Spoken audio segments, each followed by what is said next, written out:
There is a growing debate in the 2020 presidential campaign over student loan forgiveness, proposals to relieve graduates from thousands of dollars in debt. 43 million borrowers in this country owe about $1.5 trillion in federal student loan debt. Mark Strassman looks at some of the impacts in our special Eye on America series, Life and Debt.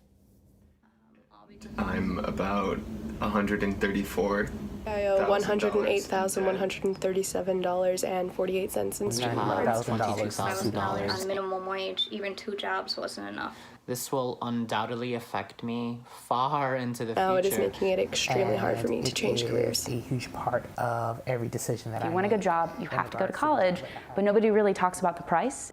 Taylor Smith is a millennial on the move at this Houston tech company. But at 25, she has put off buying a house, getting married, and starting a family. My debt has continued to build up as like one of my main stressors in life. I sacrificed the dream job to come home so I could take care of my bills. And the diploma? Yes, the most expensive piece of paper I own. To pay for Texas A&M, Smith worked full-time throughout college. She also cobbled together 11 student loans. I probably graduated with about $53,000 in student debt. Did you understand what that number really meant? That number hit me for the first time my last semester of college, and it was the first time I saw the full balance, and I had a panic attack immediately. Panic attack? An actual panic attack. You know, just thinking like, oh my God, I just got myself in $50,000 of debt. Then she had to quit her first job, her dream job, registering voters in Colorado. I was struggling to buy groceries. I was donating plasma and doing like psychological studies just to get a few extra dollars. None of that would have been true without these college loans. No. That was a big reality check, realizing like this bill that I have is what's going to hold me back.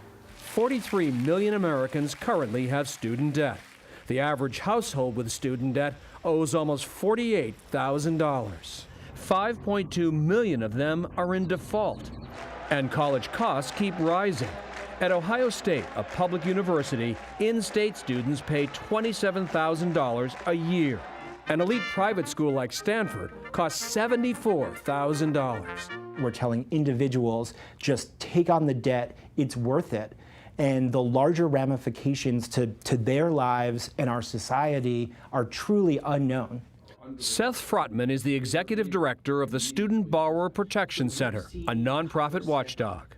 Is student loan debt America's new financial crisis? I think the student debt crisis is here with no end or change in sight and absolutely zero plan to tackle this at the federal level. Teenagers with no credit history and no guaranteed job routinely borrow tens of thousands of dollars, loans guaranteed by the U.S. Department of Education. The federal government will always get their money. However they have to. We don't give student loan borrowers a second chance in bankruptcy.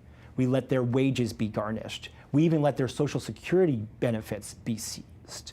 Taylor Smith still owes $49,000. College can be life-changing. Mm-hmm. Are these loans also life-changing? They absolutely are. The moment you get an acceptance letter from a college, that's really the moment that you start taking on this debt. Thousands of millennials now walk around with six-figure student debt. In one survey, 60% of younger borrowers said they'd be in their 40s before their student loans are paid off. But it's not just millennials. Jeff, this is a multi-generational problem. Indeed it is, and Mark will be back tomorrow night here. We're going to look at the fastest growing group of borrowers, seniors. Mark Strassman, thanks again.